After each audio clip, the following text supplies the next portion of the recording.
Radhe Radhe everyone. तो दोस्तों ये वीडियो बहुत ज़रूरी एंड बहुत इंपॉर्टेंट होगा क्योंकि इस वीडियो में हम एक ऐसा पॉपुलर स्टॉक के ऊपर बात करने वाले जो स्टॉक आज एक दिन के अंदर ऑलमोस्ट 16% डाउन है। तो 16% का क्रैश ऐसे ही तो आया नहीं, इसके पीछे कुछ तो रीज़न होगा एंड वही रीज़न के ऊपर इस वीडियो में बात करेंगे एंड बाकी जो पॉइंट्स है वो भी एक एक करके डिस्कस कर लेंगे बहुत ही सिंपल वे में एंड शॉर्ट वीडियो के अंदर। तो चलिए शुरू करते हैं। सबसे पहले स्टॉक का नाम बता दे तो आज इस वीडियो में हम बात करने वाले केपीआईटी टेक्नोलॉजीज के ऊपर एंड केपीआईटी जैसे बड़े कंपनी का जो स्टॉक है वो आज 16% गिर चुका है एक दिन के अंदर। तो ये बहुत ज़्यादा रेयर केस है। तो ऐसा क्यों हुआ, पहले तो हम रीज़न के ऊपर बात करते हैं, देन चार्ट वगैरह फंडामेंटल वगैरह चेकआउट कर लेंगे। तो रीज़न आपको कहाँ से मिलेगा? देखिए, आपको आ जाना है सिंपली स्क्रीनर के ऊपर एंड स्क्रीनर पे कंपनी का नाम जैसे ही सर्च एकदम नीचे जैसे आप चले आएंगे तो आपको ना यहाँ पे लेफ्ट साइड में डॉक्यूमेंट्स का एक सेगमेंट मिलेगा। इधर पे कंपनी जो भी रिसेंट पोस्ट करता है बीएसई एनएससी के पास वो सारा आपको मिल जाएगा। तो डॉक्यूमेंट सेगमेंट के अंदर आपको दो डॉक्यूमेंट्स दिख रहे होंगे जो कंपनी ने रिसेंटली शेयर किया है एक्सचेंजेस के साथ। सबसे पहला वाला एंड यही मेजर रीज़न है गिरावट के पीछे। तो पहला वाला 16 घंटे पहले शेयर किया गया एंड उसके बाद एक और कंपनी ने शेयर किया एंड क्लैरिफिकेशन बोलकर शेयर किया। जस्ट 40 मिनट पहले कंपनी ने ये चीज़ शेयर किया है। तो पहले दोस्तों हम इसी को पढ़ने वाले जो 16 घंटे पहले मतलब 30 जून को, एक दिन पहले, कल रात को कंपनी ने शेयर किया था एंड उसके बाद देखने वाले हैं कि आज यानी कि 1 जुलाई को कंपनी ने क्या क्लैरिफिकेशन दिया। तो आ जाते कल वाले अपडेट के ऊपर जो कंपनी ने शेयर किया एंड उसी का इम्पैक्ट स्टॉक में हो रहा है। आप साइड में जो डेट है वो भी चेकआउट कर सकते हो, ठीक है। कल रात को कंपनी ने ये शेयर किया। सब्जेक्ट क्या है? सब्जेक्ट है outlook for Q1 FY27 and for the reminder of the year. मतलब बेसिकली कंपनी ने, क्योंकि पूरा जो क्वार्टर है जून क्वार्टर वो खत्म हो चुका है, मतलब क्वार्टर 1 से खत्म, तो उसी का अपडेट इन्होंने शेयर किया कि क्या हुआ एंड कैसा ग्रोथ रहने वाला है कंपनी का, ठीक है। तो इन्होंने क्या बोला? इन्होंने कहा that company expect the financial performance for Q1 FY27 to be lower than expected previously due to a sudden drop in revenues in the last few weeks। मतलब लास्ट के कुछ हफ्तों के अंदर कंपनी का रेवेन्यू इतना गिर गया कि जो इन्होंने पहले गाइडेंस दिया था वो मेंटेन नहीं हो पाएगा एंड उसके बिलो हमको रेवेन्यू देखने को मिलने वाला है। तो जब भी कोई कंपनी आके अपना एक्सपेक्टेशन, अपना गाइडेंस कट करता है तो क्या होता है? मार्केट का रिएक्शन नेगेटिव होता है। कुछ वैसा ही हो रहा है आज के दिन। बहुत ज़्यादा सिंपल है कि गाइडेंस कट के चलते ये गिरावट हो रहा है। बट इसके अलावा जो कंपनी के शेयर होल्डर है, जो इन्वेस्टमेंट करना चाहते या कर चुके हैं, उनके लिए ये जानना भी ज़रूरी है कि ऐसा क्यों हो रहा है एंड आगे क्या होगा। तो इन्होंने कहा that there is an expected decline of 1% in USD reported revenue for Q1 FY27 as compare to Q1 FY26। मतलब इन्होंने सीधा सीधा बता दिया कि देखिए हमारा जो रेवेन्यू है वो 1% डॉलर टर्म में 1% गिरने वाला है अगर आप ईयर ऑन ईयर बेसिस पे कंपेयर करेंगे, primarily due to sudden action by some European OEMs and triggered by their recent profit warnings and adverse business outlook। मतलब जो इनके कस्टमर्स है, क्योंकि उन्होंने प्रॉफिट कट कर दिया तो उनका जो खर्चा है वो भी इन्होंने कट कर दिया। तो सडन ड्रॉप देखने को मिला उनके स्पेंडिंग के अंदर लास्ट फ्यू वीक्स में एंड उसी का ही इम्पैक्ट, नेगेटिव इम्पैक्ट कंपनी के बिजनेस में इस टाइम पे हो रहा है। This impact was not seen coming earlier and has been realized only in the recent weeks। मतलब पहले तक तो इनको भनक नहीं चला था कि ऐसा होने वाला है, बट लास्ट के कुछ हफ्ते के अंदर इन्होंने रियलाइज किया कि ऐसा हो रहा है। Such sudden action is a short-term phenomenon. In the long run, cost-cutting measures by clients would imply more outsourcing and offshoring with more automation led by our product and solution, which is already indicated by the said client and evidenced earlier during COVID and similar circumstances। Basically company ने बोला कि देखिए ये जो हो रहा है ये शॉर्ट टर्म चीज़ है, ठीक है। लॉन्ग रन में क्लाइंट्स को अगर कॉस्ट कटिंग करना है ना तो हमारा मदद लेना ही पड़ेगा, उनको आउटसोर्सिंग करना पड़ेगा, ऑफशोरिंग करना पड़ेगा एंड हमारा जो ऑटोमेशन है वहाँ पे उनको मदद करेगा, हमारे प्रोडक्ट्स, हमारे सोल्यूशन उनको मदद करने वाला है। मतलब शॉर्ट टर्म प्रेशर है, लॉन्ग टर्म में कंपनी अच्छा करेगा, ऐसा ही KPIT ने कहा। Profit impact, the operating profitability जिसको EBITDA मार्जिन हम बोलते हैं and the net profit margin for Q1 FY27 would decline subsequently and proportionately higher than the revenue decline. मतलब अगर रेवेन्यू 1% गिरेगा तो उससे ज़्यादा EBITDA एंड प्रॉफिट गिरने वाला है, जो कंपनी ने सीधा सीधा बता दिया। मतलब रेवेन्यू 1% डाउन तो प्रॉफिट मान लो 3-4% डाउन होगा। जस्ट एग्जाम्पल के लिए आप समझ लीजिए ऐसा, तो वो भी इन्होंने कहा। एंड सबसे इंपॉर्टेंट होता है आपका EPS लेवल ग्रोथ, क्या ग्रोथ आ रहा है या डी ग्रोथ आ रहा है, वो बहुत ज़्यादा करता है। एंड कंपनी ने बोल दिया कि हमारा प्रॉफिट ग्रो नहीं करेगा, दैट मीन्स कि कंपनी का जो EPS है, अर्निंग पर शेयर, वो भी ग्रो नहीं करने वाला है शॉर्ट पीरियड के लिए। तो ये भी एक नेगेटिव पॉइंट है कि इस कंपनी में निवेश क्यों करे अगर ऐसा ही होने वाला है, बिजनेस ग्रो ही नहीं करने वाला है, नियर टर्म चैलेंजेस है, क्लाइंट स्पेंडिंग कम कर रहा है, तो निवेश क्यों करे। तो वो क्वेश्चन उठ रहा है एंड यही क्वेश्चन के चलते स्टॉक आज नीचे जा रहा है, क्योंकि इन्वेस्टर्स का जो कन्विक्शन एंड कॉन्फिडेंस है वो कम हो गया है। देन स्टेबलाइजेशन एंड रिकवरी, आगे के लिए इन्होंने क्या बताया। While the first half FY27 performance would be unsatisfactory, the fundamentals of our business remain strong.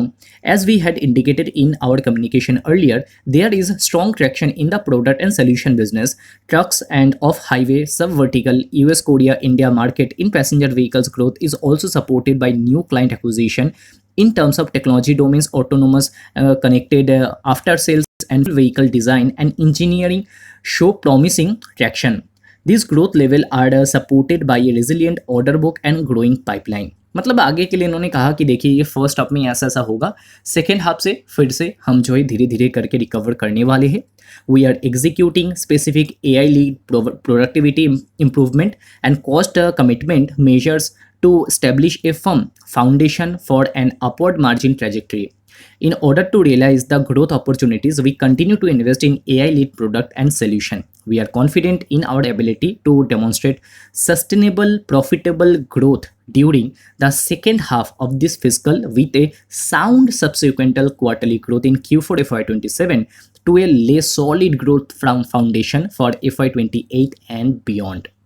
मतलब अगर ये सारा कुछ जो कंपनी ने बताया एक लाइन में कवर करे कि प्रैक्टिकली क्या होने वाला है, तो Q1 FY27 जो ऑलरेडी चला गया है, रिजल्ट आना बाकी है, वो अच्छा नहीं होगा। ठीक है, वहाँ पे डी ग्रोथ आएगा, Q1 के अंदर डी ग्रोथ आएगा। देन आ जाता है Q2 में कंपनी ने बोला कि सिमिलर परफॉर्मेंस होगा, मतलब कि अच्छा नहीं होगा। Q3 आप कह सकते हो कि न्यूट्रल, फ्लैटिश टू में भी थोड़ा सा बुलिश हो सकता है, ऐसा इन्होंने कहा। ठीक है, Q3 ऐसा होगा, फ्लैटिश टू या पे स्मॉल बुलिश। एंड Q4 इनका अच्छा होगा। देखिए Q4 FY27 में इन्होंने कहा कि सब्सिक्वेंटल ग्रोथ आना शुरू हो जाएगा, तो Q4 इनके लिए अच्छा होगा। एंड Q4 मतलब लगभग एक साल बाद जाके अच्छा नंबर पोस्ट करना शुरू करेंगे। एंड इन्होंने कहा कि सॉलिड ग्रोथ फाउंडेशन जो है वो FY28 में देखने को मिलने वाला है।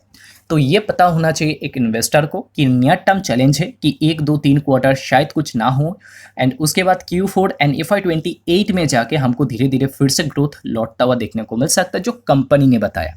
ओके, तो जैसे ही ये कंपनी ने अपडेट रिलीज़ किया, मार्केट का रिएक्शन आप देख ही पा रहे हो, 16% डाउन। एंड क्योंकि मैनेजमेंट ने देखा 16% क्रैश हो गया स्टॉक, ऐसा क्या बोल दिया, कुछ क्लैरिफिकेशन देना ज़रूरी है, तो इन्होंने फर्दर आके क्लैरिफिकेशन दिया। ठीक है, देखिए मैं आपको डेट भी दिखा देता हूँ। तो ये आज ही का है, 1 जुलाई 2026। एंड ओपन मार्केट में मैनेजमेंट ने ये क्लैरिफिकेशन, इन्होंने कहा that the expected impact as stated on Q1 FY27 revenues comprises of multiple client action. We have also indicated the growth avenues that we foresee. Considering both these, we expect Q2 FY27 revenue to be in the similar range as Q1 FY27 revenue. मतलब Q1 and Q2 similar kind of आएगा। And इससे भी, इस clarification के बाद भी stock में recovery नहीं आ रहा है, मतलब मार्केट ने ये सोच लिया कि Q1 खराब आएगा एंड सिमिलर नंबर Q2 में आएगा, मतलब Q2 भी खराब आएगा। एंड Q3 में मे बी थोड़ा सा रिकवरी आए, Q4 में थोड़ा और ज़्यादा रिकवरी आए, एंड FY28 में जाके कंपनी अच्छा कर सकता है, वो कंपनी ने बताया। होएगा नहीं होएगा वो तो बाद में पता चलेगा। तो ये अपडेट आया दोस्तों KPIT के ऊपर। एंड मार्केट में इस टाइम पे कोई भी कन्विक्शन, कोई भी कॉन्फिडेंस दिखाई नहीं पड़ रहा है स्टॉक के ऊपर। एंड KPIT एक ऐसा कंपनी था जिसमें लोगों का कन्विक्शन कॉन्फिडेंस एक टाइम पे तो बहुत ज़्यादा हुआ करता था, जो कि इनके वैल्यूएशन में रिफ्लेक्ट करता था। अगर आप देखेंगे तो एक समय ऐसा था कि 80-90 का पीई कंपनी को मिल रहा था, एंड आज वही 90 का पीई वाला जो स्टॉक है वो 22 के पी पे आ चुका है।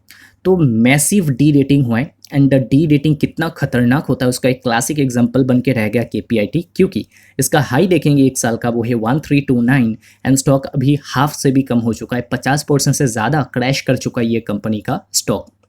अभी दोस्तों क्या करें जो लोग इन्वेस्टेड है?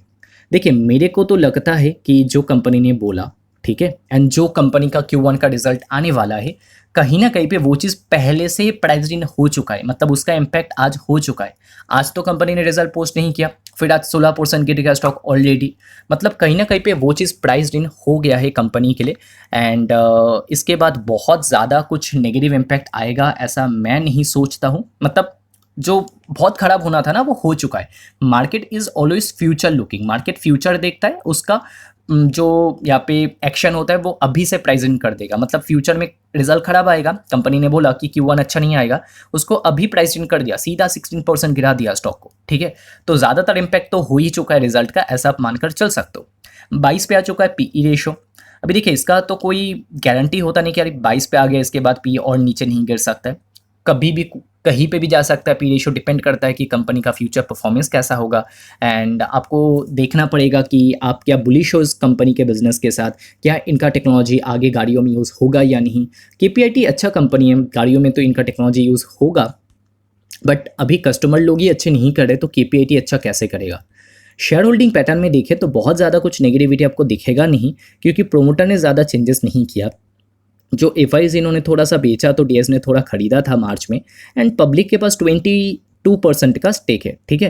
एंड पहले भी देखा जाए वही 21% के रेंज में पब्लिक का स्टेक था, तो इधर पे भी बहुत ज़्यादा चेंजेस नहीं है कि ड्रस्टिकली एफआईडीआई बेच रहे एंड पब्लिक खरीद रहे, तो शेयर होल्डिंग पैटर्न में भी वैसा वाला चेंज तो नहीं है। तो कर सकते हैं, आई थिंक जो लोग इन्वेस्टेड है वो थोड़ा सा समय देने के बारे में ही सोच सकते हैं, क्योंकि रिजल्ट का इम्पैक्ट तो आज ही के दिन हो चुका है, 16% स्टॉक गिर चुका है। बाकी अगर आपको लगता है कि अरे भाई बहुत ज़्यादा गिर चुका है, पता नहीं क्या होगा, क्योंकि देखिए जो लोग इन्वेस्टेड थे, मान लो किसी ने यहाँ पे 1 लाख का निवेश किया होगा, आज 50,000 हो चुका है, स्टॉक टॉप लेवल से 50% से ज़्यादा गिर चुका है, तो फिर से अगर उनका पैसा रिकवर करना है तो 100% को स्टॉक को इधर से चलना पड़ेगा।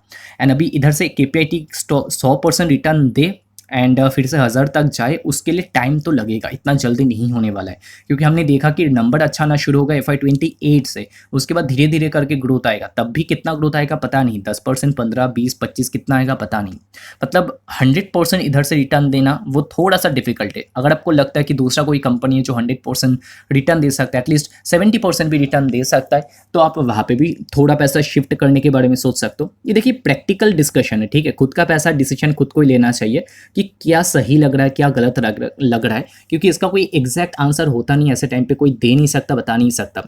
कुछ लोग डायरेक्टली बता देंगे अरे तो क्रैश होने वाला है बेच दो, कोई बताएंगे अरे अच्छा कंपनी तो रिकवर कर जाएगा।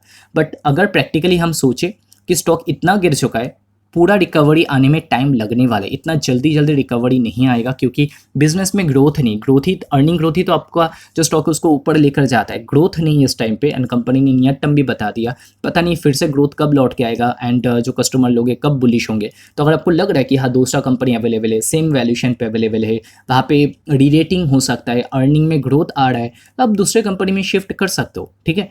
तो ये मेरा दोस्तों डिसीजन है, बाकी आपका क्या डिसीजन है कमेंट करके बता सकते हो। एंड अगर टाइम है देने के लिए तो आप टाइम भी दे सकते हो। तो इसी के साथ इस वीडियो को एंड करते। वीडियो अच्छा लगा तो लाइक कर सकते हो, चैनल पे फर्स्ट टाइम हो तो जस्ट एक महीने के लिए सब्सक्राइब करके देख सकते हो। आई होप कि आप डिसअपॉइंट नहीं होंगे। कुछ एक्स्ट्रा लर्निंग कंटेंट चाहिए तो प्राइवेट लर्निंग ग्रुप भी आप ज्वाइन कर सकते हो टेलीग्राम पे।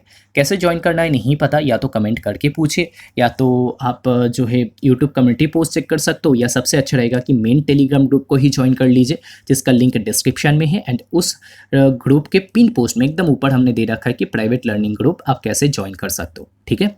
तो वीडियो देखने के लिए बहुत बहुत शुक्रिया, मिलते हैं अगले वीडियो में। राधे राधे।